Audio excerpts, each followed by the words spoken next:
to Hotel Bar Sessions, the podcast where three philosophers sit down at the end of a long conference day to chop it up at the hotel bar, which, as we all know, is where the real philosophy happens. Welcome to another episode of Hotel Bar Sessions. I'm Rick Lee, sitting in the bar here with Lee Johnson and Jason Reed as usual, and today we are talking about late capitalism. But before we do, let's get your drink orders and hear what you're ranting or raving about. Lee, let me start with you. What are you drinking and what are you ranting or raving about? I'm just going to have a bourbon on the rocks, and I am raving about Mark Maron's book, The Subtle Art of Not Giving a I should also say that I'm raving about the audio version of this book. I have been listening to this on my daily walks. I have had a really shitty year, and this has been maybe worth every dollar that I would have spent on a therapist to tell me the same thing. So, and Lee, does he read the audio version? He does not, unfortunately, but it is very well read by whomever the narrator is. Jason, what about you? What are you drinking, and are you ranting or raving? So I'm going to have lunch, which is an India Pale Ale from the Maine Beer Company, and there are two fun facts. It's called a lunch? It's called lunch, and that's the first fun fact.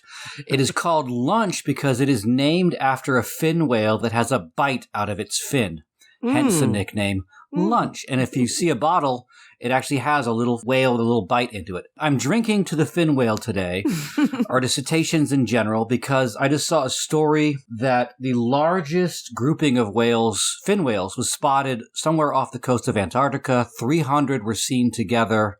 The record prior to that was like 100 being seen together. So I like to think that maybe the fin whales, I know that nature's dying and everything's terrible, but the fin whales are still giving it a good fight, and so I support them on that point. But I'm ranting. That could be a rave. I'm ranting about the New York Times, specifically the New York Times treatment of trans issues. They've run a lot of very alarmist headlines. They changed the headline of a Jamel Bouie editorial, which talked about why trans rights are of concern to everyone. So much so that they've had letters sent from contributors, and they sort of seem to double down. They responded by interviewing J.K. Rowling about her persecution. So it's a really unfortunate editorial choice by our paper of record, and, cut it out. So, Rick, what are you having and what are you ranting or raving about? Before we get to Rick, can I just say that there just recently was a piece that came out by The Onion that was picked up by everybody. And a lot of people were saying, is this the spot that we're in right now where we have to depend on The Onion to be the beacon of moral sensibility? So, sorry, Rick, I think we've been there for a long time. Right. I thought about making The Onion my rave, but I went with the rant. But The Onion, every time you think that satire is dead, The Onion somehow seems to bring it back. And it's not an easy task, and I commend them for it. Yeah. So, Rick, what are you having and what are you ranting or raving about? Today, I'll just have a stout. I need to feel warm on the inside. And I am raving about former President James Earl Carter. As we're recording this, it has been reported that Jimmy Carter has decided not to seek medical attention anymore, and he's entered hospice care.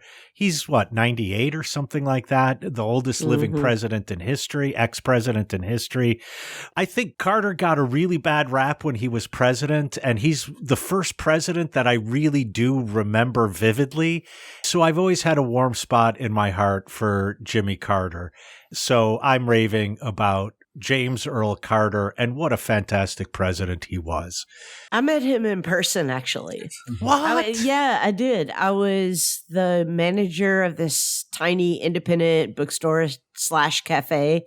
And he came to promote one of his books. And we had the Secret Service as snipers on our roof. But he was as absolutely generous and congenial and friendly as you would imagine. Good. I would hate if that went the other way. It turns out Jimmy Carter was a fucking dick. He was a total dick. So, Jason, we're talking about late capitalism today, and how did you want to approach this? Yeah, well, in a passage that could be considered the motto of our current moment, Fredric Jameson has written, quote, "It seems to be easier for us today to imagine the thoroughgoing deterioration of the earth and of nature than the breakdown of late capitalism. Perhaps that is due to some weakness in our imagination." So following up on that, why does capitalism seem so inescapable? Why do we see it not just as an economic system that came into existence at a particular point in time and will end at some point as well, but as a reflection of some fundamental truth about the world and ourselves, what Mark Fisher calls capitalist realism? At the same time, given Jameson's allusion to the weakness of our imagination, might we be missing the way that capitalism itself is already mutating, changing into something else, not a revolutionary transformation into socialism or communism, but a kind of digital feudalism, in which we pay rent and information to a new class of tech overlords just to survive? How can we both imagine alternatives to capitalism and recognize the transformations it is already undergoing? In other words, can we evict the capitalist that lives rent-free in our heads, or at the very least, start charging it rent?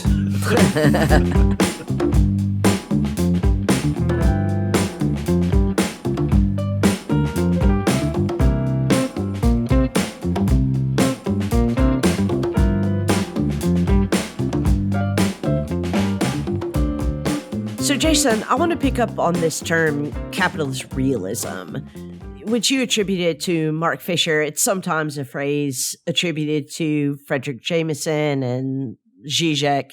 But Fisher's claim is it is easier to imagine the end of the world than it is the end of capitalism. And he says that the realism in capitalist realism is analogous to the deflationary perspective of a depressive who believes that any positive state, any hope, is a dangerous illusion. So to quote unquote get real means to confront a state of nature where dog eats dog, where you're either a winner or a loser, and where most will be losers. Is that an accurate account, do you think, of capitalist realism? I mean, I think capitalism realism is an attempt to theorize the kind of sentiment that was rhetorically expressed by, Margaret Thatcher when she said there's no alternative. It's an attempt to sort of understand this sense and sensibility that nothing else is possible, or if you try anything, what will happen to any alternative structure is that people will get into it and start looking for their own individual gain, and they'll convert it into a capitalist system anyway. So if you set up some kind of communal structure, it'll either be destroyed by people trying to benefit off it, or someone will figure out a way to start charging for it, and everything will eventually become capitalism at the end.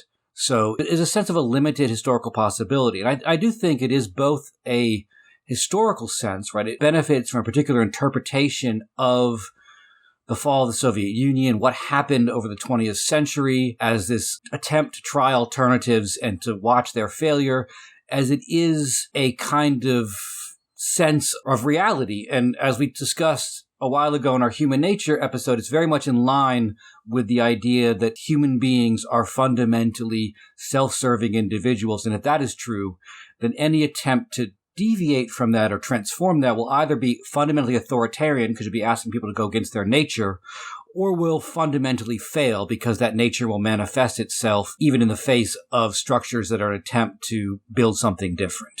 I think you're entirely right that arguments that are made in support of capitalist realism are largely historical arguments, but at the end of the day, they're ontological arguments, right? Like they're arguments about the real state of things. But don't you think they're also, and this is something Marx points out, they're also already from the beginning moral arguments?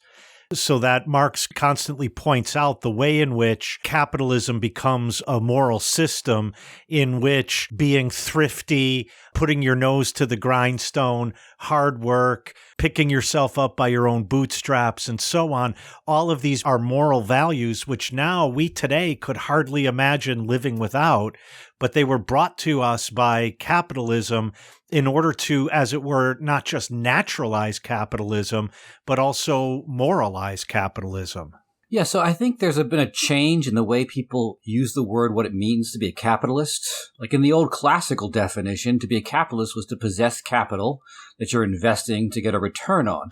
But people will often use the term capitalist to reflect not their participation in a particular economic system, but their advocacy for it, or the fact that they think this is the right way for things to be. People say, I'm a capitalist, meaning I support capitalism. I think that capitalism is the right way to arrange things.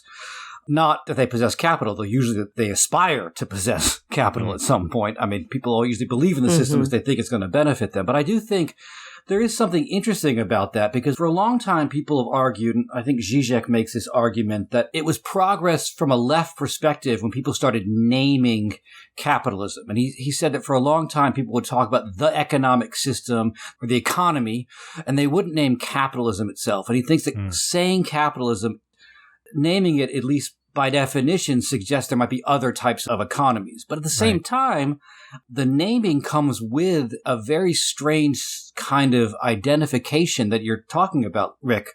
Capitalism is named when it's named no longer as just an economic system, but as a moral justification, as the way things should be, as a system of values. So I'm not entirely convinced that the naming of the system should be understood as a fundamental weakness. It could be the naming may be part of this sort of takeover of imagination that Jameson, cited through Fisher, etc., are referring to.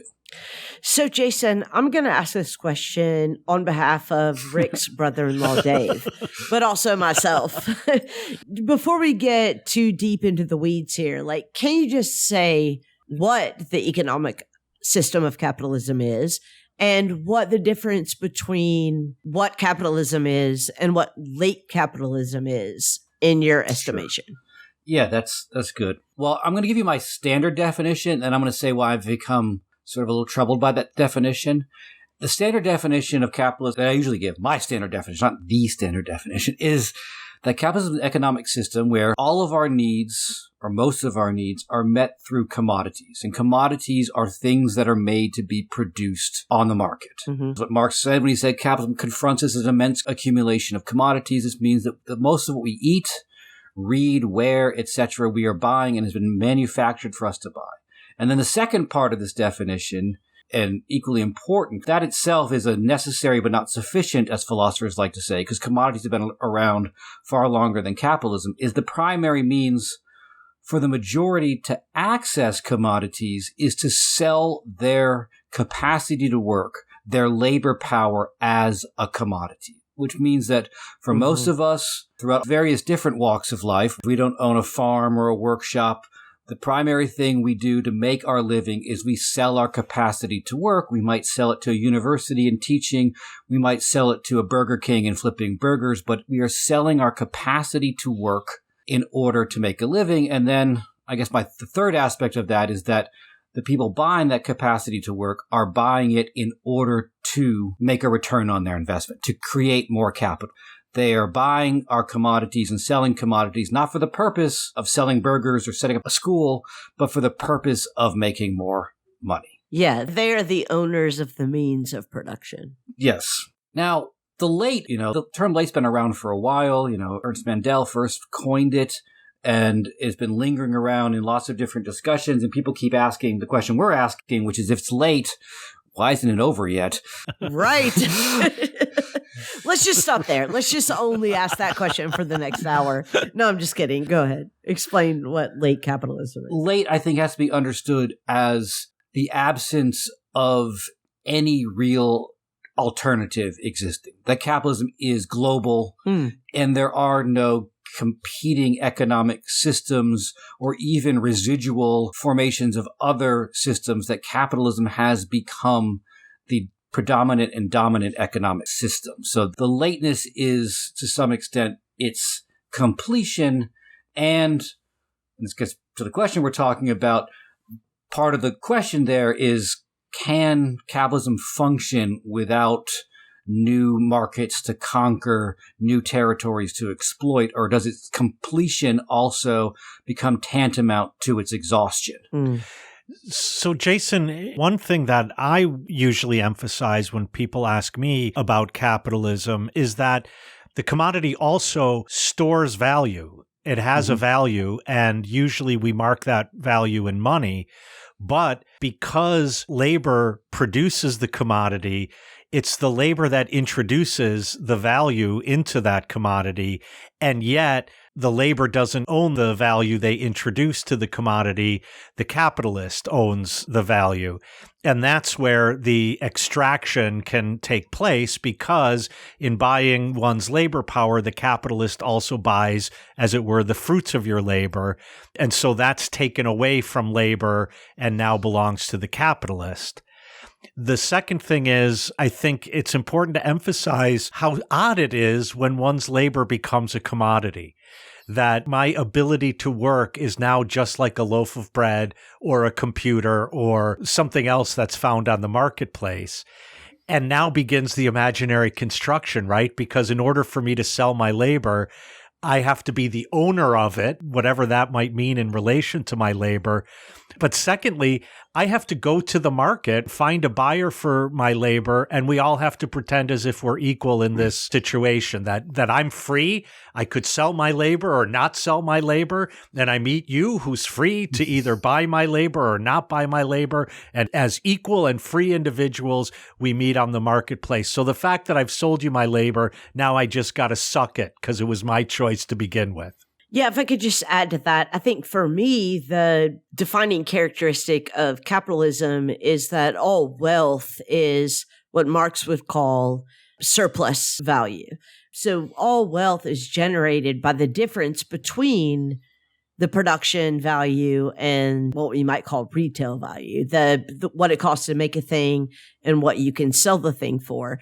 So the construction of this market, which is only interested in the production and maximization of surplus value, is what capitalism is about, right? And I tell my students this all the time, like there's one and only one function to capitalism as an economic system, and it is to maximize surplus value. It's not to generate innovation. It's not to motivate hard work. It's not to create moral people. It's not a moral system. It's only a system designed to maximize surplus value. And in a way, surplus value is a fiction. Surplus value is only the difference between what it costs to make something and what you can sell it for. Yeah, and I think that going back to what Rick was saying too, is I think that part of the definition we gave would be shared by anyone Marxist or non-Marxist in terms of selling commodities and so forth. But for Marx, he really focuses on, as Rick was saying, the unique status of labor power as a strange commodity. And part of its strangeness comes from what Lee was just saying, that it is supposedly the only commodity that can produce more value than it costs, right? Because what it costs, wages, are set by a whole bunch of things. Marx will talk about things like supply and demand of labor, but also the struggle over labor determines the price of wages. But once you show up to work, how much value can be extracted is sort of on a different register entirely. It has to do with the organization and technology of production. So there's a disconnection between how much labor power costs and how much it produces. But at the same time, the other unique thing about labor power as a commodity is, unlike anything else that I could sell you, I'm not indifferent to what happens to it after I sell it to you. I got to live with that. And so I can't just show up at work and say, here's my body, here's my brain, be back in 8 hours to pick it up. Please don't lose a limb. Even that would be too much of a condition. I'm living the selling of it. So I live how someone else is trying to make use, right? I'm on company time now. Someone else is making use of this commodity. Those two things are about it produces more value than it costs. And a third one, I think this is going to get us to talking about why it's difficult to imagine going beyond capitalism. The other thing about capitalism as an economic system, it's also a political system. It's also a system of control and power. And at its heart is this compulsion, as Rick was saying, you have to sell your labor power in order to survive. But that compulsion is what Marx refers to, and there's a very interesting new book by Soren Mao on this title, is a mute compulsion, is a phrase Marx uses. In other words, no one tells you, hey, you have to sell your labor power in order to survive as a kind of demand from some figure of authority. It's just the way the world works. It's the way the world is presented to us.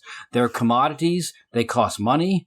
You need commodities to survive. How am I going to get money? What's the one thing I have? My labor power. And so it often appears as if no one is dictating this.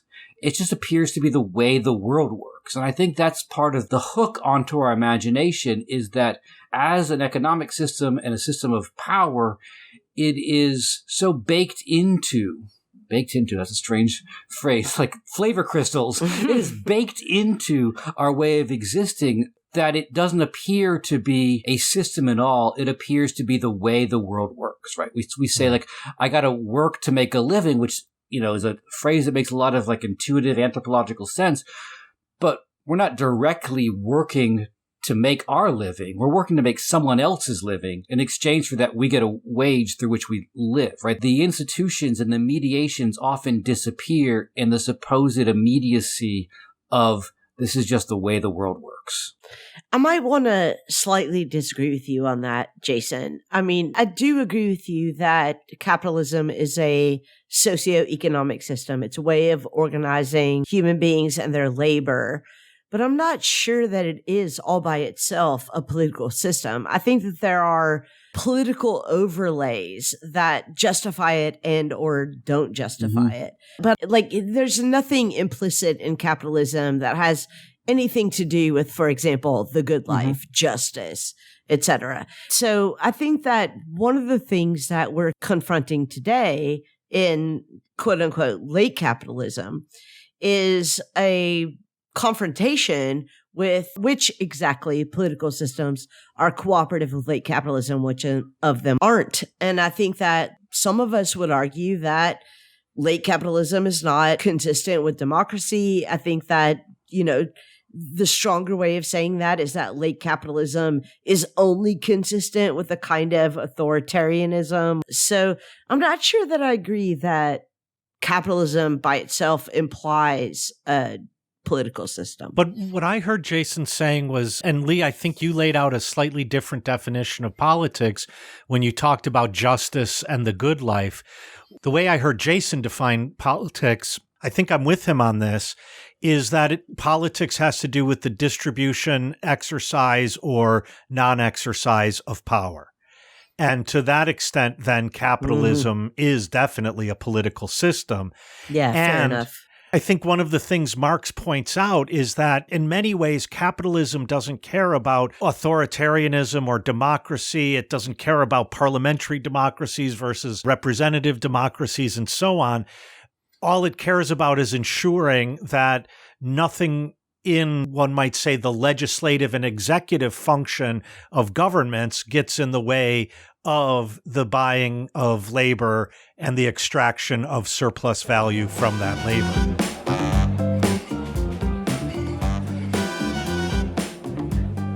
Hey, we couldn't hear you while you were shouting into your headphones.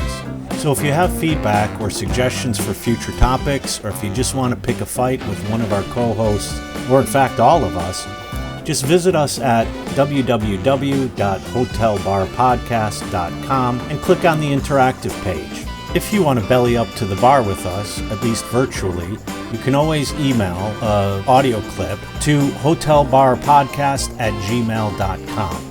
If it's interesting, we're going to steal it from you. If it's not, we'll send you our Venmo handles and you can virtually buy us a drink. So I want to take Rick's objection to my point that capitalism is not a political system seriously. But I want to frame it in this way. In U.S. politics today, the two most well-known and probably well-respected non-academic critics of capitalism, I would argue, are Bernie Sanders and Elizabeth Warren. Of course, that Alexandria Ocasio-Cortez would be more respected if she weren't so young and pretty, is beside the point, but, that is also a fact. Anyway, Bernie Sanders is currently on tour with his new book entitled It's Okay to Be Mad About Capitalism, while Warren has gone to great pains since 2016 to distinguish herself from Sanders by repeatedly noting that she is a capitalist. But one who believes that capitalism can and should be reformed. So I think that what we can see, even in these two notable anti-capitalists, is a kind of mirroring of the sense that capitalism is not a political form. You know, on the one hand, we can reject capitalism and also maybe amend democracy, or we can preserve democracy and also maybe amend capitalism. But at any rate, I'm just wondering what you guys think of this current U.S. political discourse that focuses around these kind of Sanders-Warren polls. It's interesting. I think that partly the sort of Sanders and everything that's happened in U.S. politics sort of post-Occupy has been a strange attempt to revitalize an anti-capitalist imagination from its atrophied state.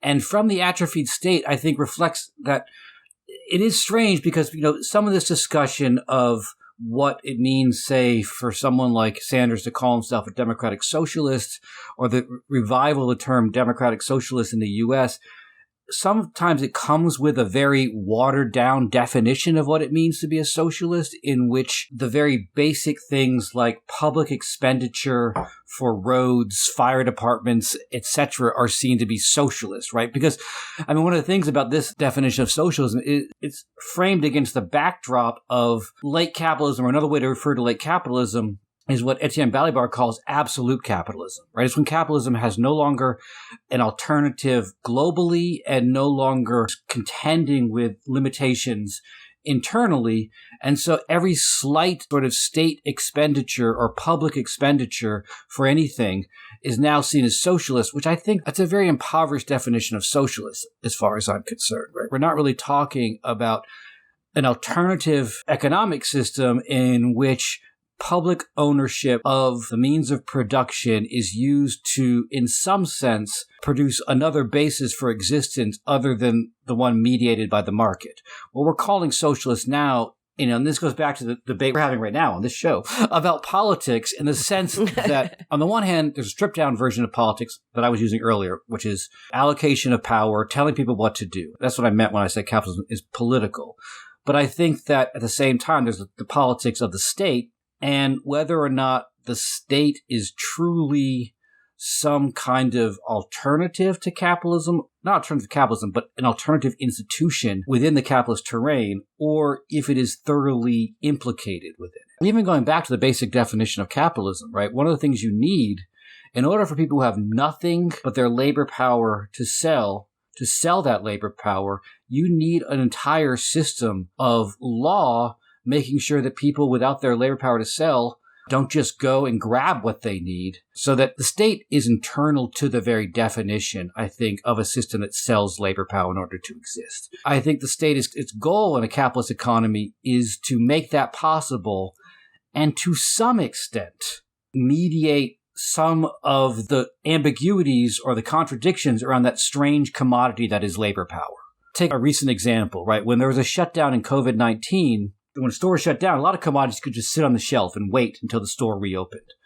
But labor power as a commodity can't just wait on a shelf, right? People needed some way in order to be able to exist. So you got the brief, insufficient relief checks that were really a way so that labor power would be available when the market reopened again, right? So the state does that in part because its job is to deal with the gap between the commodity that is labor power and the reality of living human beings' lives. Well, that gap itself, and this is what is often meant by socialists, right? The more things you add to that gap, like protection for people when they get sick, ways of dealing with the fact that people can't always sell their labor power, they can't work forever, right? You can fill all the dimensions of that gap, or you can just fill a few and just deal with the absolute extremes. And that's where you get, I think, the Sanders-Warren kind of debates about, like, how much should the state be doing in terms of the gap between living human beings and labor power as a commodity. So would you say that one of the defining characteristics of late capitalism is the fact that so many people who see its evident flaws, as Descartes would say, clearly and distinctly, you know, like Sanders and like Warren, just find themselves nevertheless saying, I can't quit you. Well, I mean, what's interesting about that, Lee, is I was thinking as you were asking the question and Jason was responding to it, that there is a way in which I think Sanders does accept quite a bit of what goes along with capitalism without really even recognizing it. I've always been worried since Occupy about the focus on the so-called 1%, because for me, this has always been indicative of looking for an individual through whose agency the evils of capitalism have been brought about. And I don't think that capitalism is about the 1% versus the 99%. As Jason was saying, this goes back to the difficult and oftentimes impossible position that someone is put in when they are forced to sell their labor on a so-called free market as if it were a commodity. And in that case, capital is the actor there, not the capitalist. And so to the extent that Bernie talks in these terms, I think he rides along with the kind of possessive individualism that actually stands at the center of many people's imagination about what capitalism is and what makes it function. Rick, I love you, but I could not possibly disagree with you more on this particular point. And we've had this conversation before, but I think that Bernie Sanders absolutely is not relying on a notion of the individual when he talks about the 1% and the 99%. He's talking about collectives, right? Like, and it's only in that way that you can convince the workers as a class that they are the producers of surplus value that is only collected by the bourgeoisie. You know, I mean, just in basic Marxist terms. He's doing this rhetorically in order to rally labor. Then I don't really have a problem with it. For sure. But then I would ask, what is the problem with talking about the 1%? You're not talking about the one person. You're talking about the 1%. But it's irrelevant whatever the percentage is. And the only way capitalism functions is with a shit ton of capitalists who are not in the 1%. And in fact, many of the people who are in the 1% are no longer even capitalists. Yeah, but I don't think the workers can see the exploitation of capitalism without focusing on the 1%. Right. And that's where I go back, like, as a rhetorical strategy, okay. But I do worry about playing into that it's the agency, not just of an individual. That wasn't my point. It's that capitalism depends on what these 1% are doing that clouds the critique of capitalism sometimes a little bit too much, such that Elizabeth Warren could say, my good friend Bernie and I agree on a whole lot. It's just that I call myself a capitalist and he calls himself a socialist. And we're both millionaires. And we're both millionaires. Yeah, right. But also not capitalists in the classical Marxist sense. Well, Warren is. I mean, she says over and over and over again, she's a capitalist. But she means I'm a supporter of capitalism. Like, what's the difference? Well, she's not using capital to go on the market, buy labor power in order to produce commodities and extracting the surplus value from that labor. That's a capitalist. Yeah, but she's in support of the production of surplus value by the extraction of labor. So, yeah, I mean, like, to me, that's parsing whatever it is that one parses. Well, I disagree with that, because what's seemingly intractable about capitalism, and maybe this is what gets us into late capitalism, is that even labor supports capitalism. Oh, yeah. And I don't think anyone wants to deny that the distinction between capitalist and labor is an important distinction. And so I don't want a worker who supports capitalism to be called a capitalist. I think this goes back to the 1% question. I do think there are, two different types of criticisms of capitalism, both really to be found, I think, in Marx. The one is this sense of capitalism is a system of compulsion in which everyone has to sell their labor power. No one is quite responsible. There's no one demanding that. It is the subordination to the system. And of course, to some extent, this includes the capitalists, right? The capitalists, This is the fault of very sort of personal critiques like the sort of Michael Morse type ones where you want to like find the CEO and hold him accountable. If you did, if you did and Roger and me ever find the guy, he would just say, look, I got market pressures to deal with here.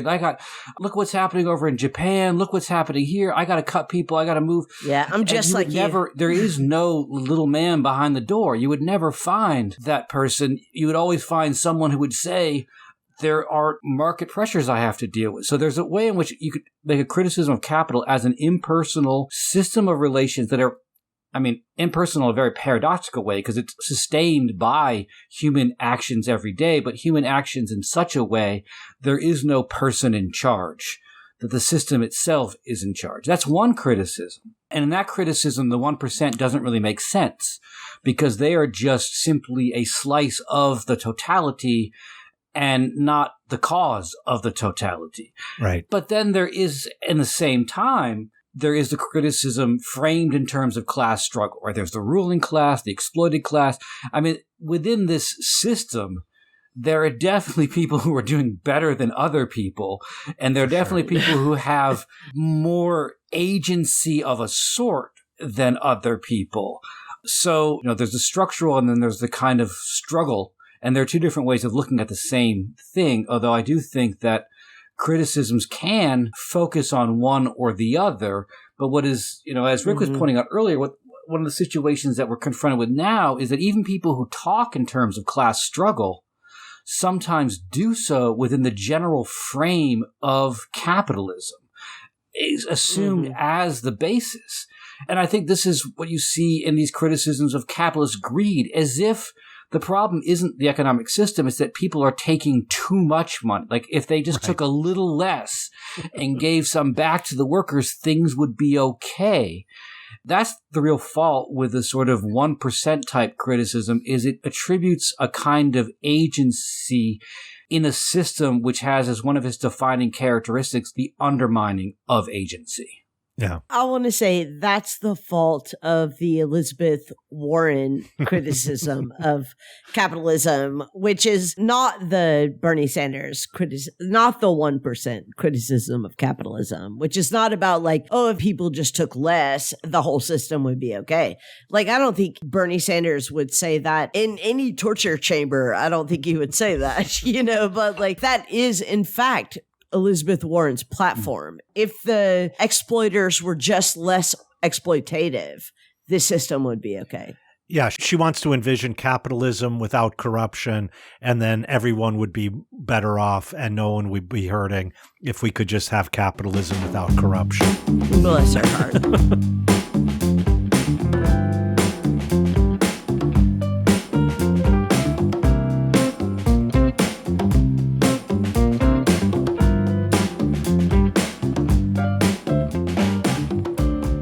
So, Jason, you sent us a piece by Mackenzie Warwick and Jody Dean. It was a selection from their book, Capital is Dead. Their argument is that value no longer resides in owning the means of production, but in controlling flows of information. And they seem to want to make an argument that we are now in a phase of what they call neo-feudalism. If I'm going to be totally honest, I don't think that I've ever really understood what feudalism is, but you sent us this essay by the Dean and Warwick, and could you just tell us in what way is quote-unquote late capitalism a quote-unquote neo-feudalism? First of all, right, feudalism would be where the lord or whoever owns the land. And just to be clear, Jason here does not mean the Lord Jesus Christ or our Lord in heaven.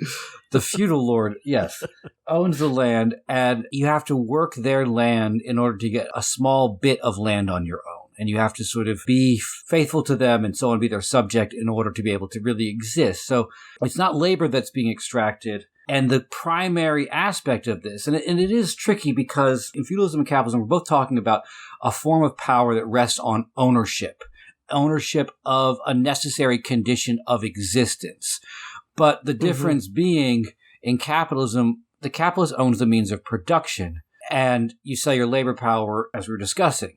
feudalism, they own the means of existence, which is the land itself. And I think the neo-feudalism comes in this notion that our existence is in some sense predicated on information. We all need access to, Google in order to do stuff, to get around the city, to communicate. And the ownership of that or other formats or other platforms, they own the platform, and we need to, in some sense, give the platform our information in order to have access to the platform. And we need access to the platform because so much of our daily life can't exist without it. Now, of course, in talking about feudalism, we're already kind of bringing up one possible objection, and that is we can't eat information. We still need fundamental commodities like food in order to exist as well. But the idea would be that ownership and control of information is taking the place of ownership of the means of production. So what you're saying, Jason, is that ultimately we're all fiefs to Apple, Google, Alibaba, Amazon, etc. Yeah, in that view. Although I do think that, one has to reconcile that with the fact that even though we are fiefs, we still have to sell our labor power in order to live on this fiefdom. Our information may be a source of value for others, but it's not something we're paid for in the same way we're paid for our labor. Yeah, I mean, that's my experience, right? Like, I basically rent space on Google, on Amazon, on Facebook, on Twitter, so that they can produce value, right? Like, by my rental of that space. Even though I'm not cultivating potato crops or whatever, it still amounts to the same thing. You're cultivating buttloads of information and data for them. Literal buttloads. Which they can then sell. And we talked about this in a different episode, namely what Cory Doctorow refers to as the in-shitification. And that is the moment in which some company that deals in the information business, whether it's Amazon or Google or Facebook, when they stop serving the producers of that information and treating them as customers, and they start serving advertisers and treating them as customers, that's the moment in which in-shitification starts happening. But what I think also is different between actual feudalism and this neo-feudalism is that feudalism operates in an entirely personal way, whereas capitalism is intensely impersonal. And so I have a personal relationship to the Lord. The Lord has a personal relationship to the king or the duke or, whoever is above them.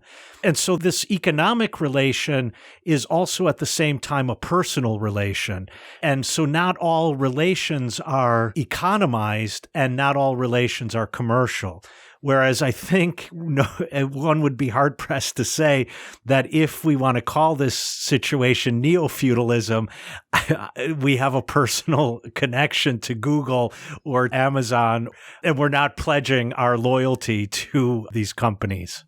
I mean, I think that's fair. I might want to question, to what extent the fief has a personal relationship with his feudal lord, but I think you're absolutely right that it's got to be more personal than my relationship with Google or Amazon, 100%. Yeah. But Jason, if I could just ask you, I think that a lot of people, in light of the fall of the Berlin Wall and its aftermath, people like British Prime Minister Margaret Thatcher proclaims there is no alternative to capitalism.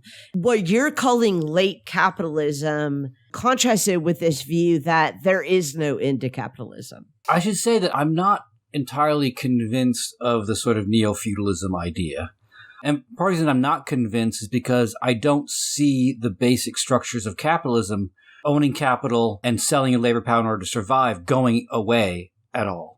And I do think that to some extent, this new emergent feudal digital overlord caste is itself situated within and often dependent upon capital, right? They need venture capital in order to exist. And in some sense, they're profiting through a kind of crisis internal to capitalism, right? Venture capital exists because people don't know what to produce anymore or produce anymore profitably, right? So they're turning to the idea that trying to extract more value from different pores of existence, right? Uber doesn't sell cars. What it tries to sell you is the car service as a relation. and utilizes the information, or is built upon the infrastructure of mapping and other forms of information to make that possible. So I do think that what's called neo-feudalism is itself a mutation within capitalism. But as a mutation, I think it's very useful because, as we're talking about and as you're asking about, there is a limit to our own imagination that we're struggling with here. And maybe part of the limit of our imagination is we're looking for something that is predicated on the past. Right? I mean, Marx himself, because he thought ultimately that feudalism was overthrown by the sort of bourgeois revolutions in France and the US, etc., he thought a revolution was coming again. But at the same time, Marx himself was very critical of this tendency to imagine the future on the basis of the past. Let the dead bury the dead, as Marx said. And I wonder to what extent our own waiting for the revolution might make it so we miss some of these transformations that are going on right now. And I'm not saying these transformations are good. I mean, I sort of agree with Mackenzie Wark that, it's worse.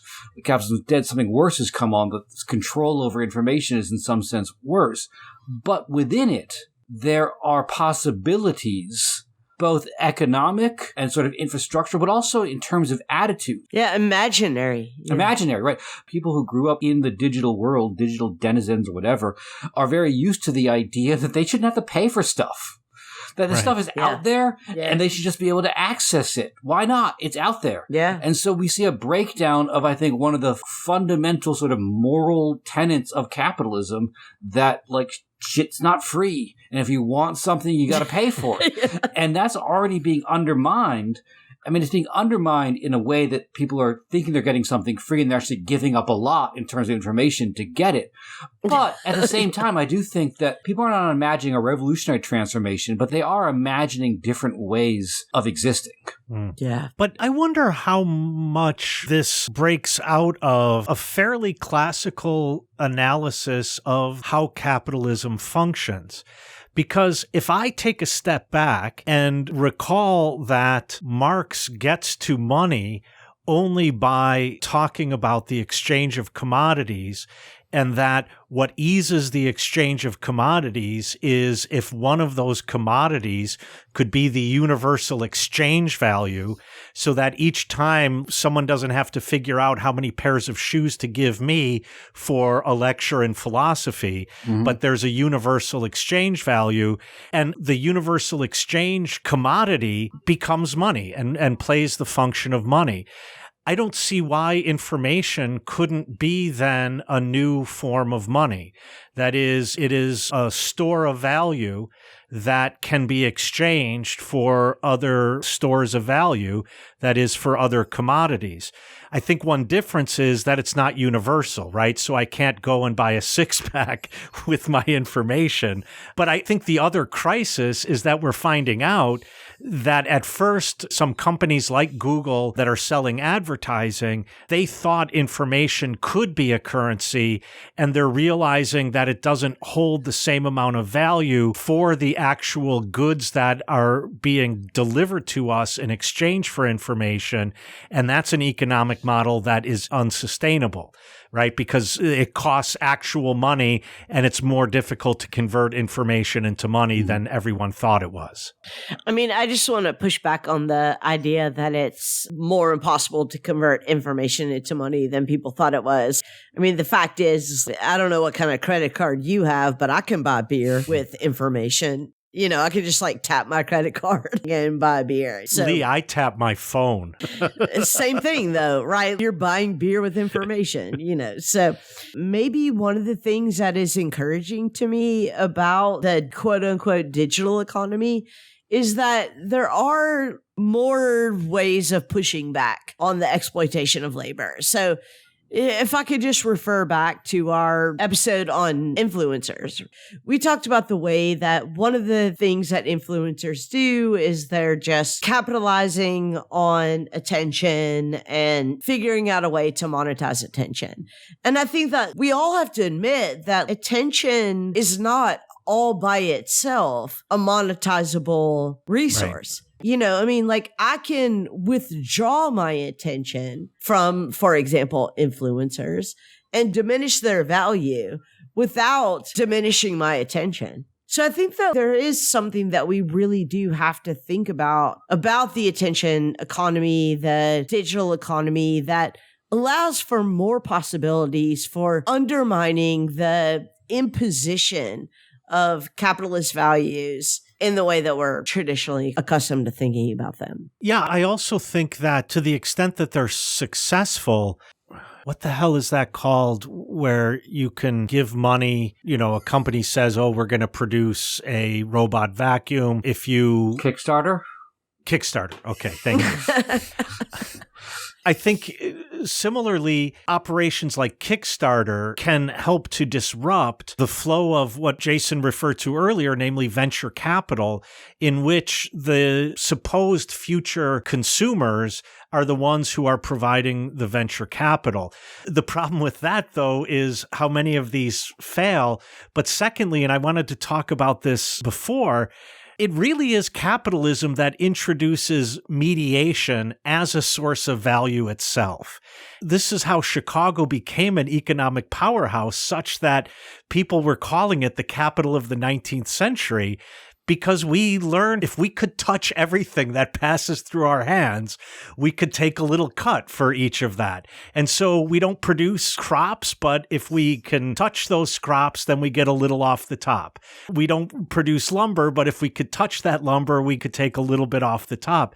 And so what the digital economy does is it explodes the possibilities for mediations of all kinds, and therefore it diffuses the value that can be extracted in a quasi-infinite number of directions. And this is also an unsustainable economic model. Yeah, and for that reason, I think that Kickstarter is the absolute worst example of a way to undermine capitalism. Like, what has Kickstarter done in the actual world except undermine democratic socialism, right? Like, what are the most Kickstarters kickstarted for?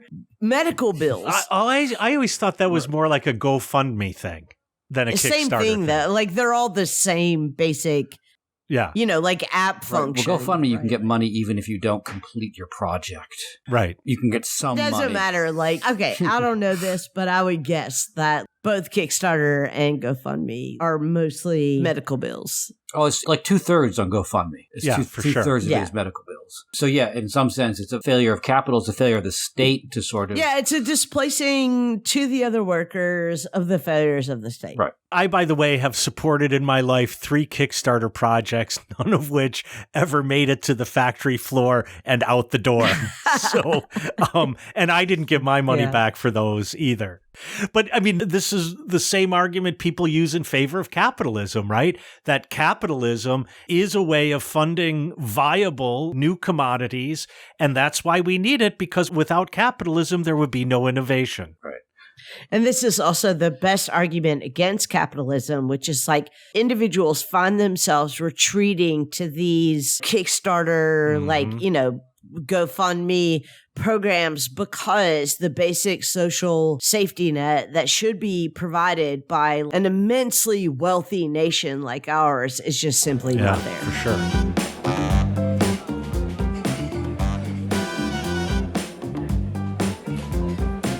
Hey listeners, we've got 3 quick asks from your hosts here at Hotel Bar Sessions.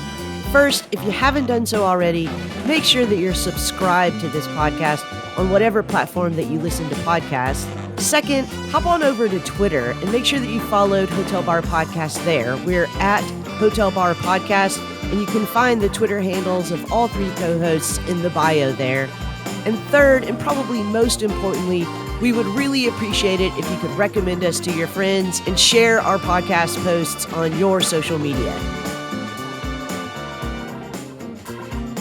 Rick, do you want to bring us back and give Jason a moment to wax philosophical? You got your wax on? Are you licking the wax? Wax on. Hey, wax did you off. know that right now Rick is teaching Descartes' meditation?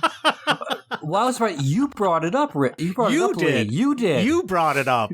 I was waiting for you to drag me under the bus with He's that. like, right now, I happen to be teaching Descartes meditation. All right. Our bartender is selling her labor power, and she's sick and tired of people like us exploiting that labor power.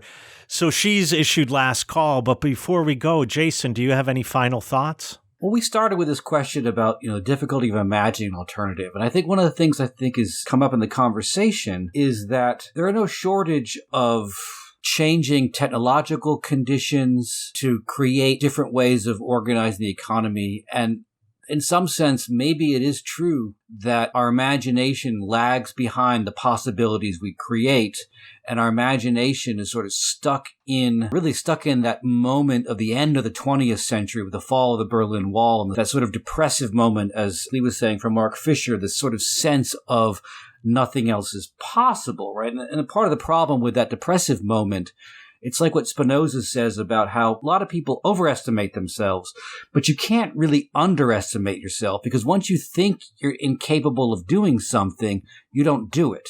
And it becomes true. Mm-hmm. And I think that to some extent, our inability to imagine an alternative becomes a kind of self-fulfilling prophecy. The less we can imagine something, the less we can do something. Although I do think, as we've said in this conversation, capitalism is changing. It's changing for the worse. And I do think we have the technological capacities to alter it to something better. We just need to bring our imagination in line with the possibilities we're creating. I think the limits really now are more ideological than they are technological or economic. So, if I could just say, I had a Fulbright in Poland, and we met the Polish Minister of the Economy. This was right after the fall of communism. And in fact, communists still had a majority in parliament. And this economic minister said to us that we realized during the transition that between socialism and capitalism, there is no third way. I remember thinking, if you can't even imagine a third way, how could you imagine the infinite possibilities that exist outside of capitalism and socialism?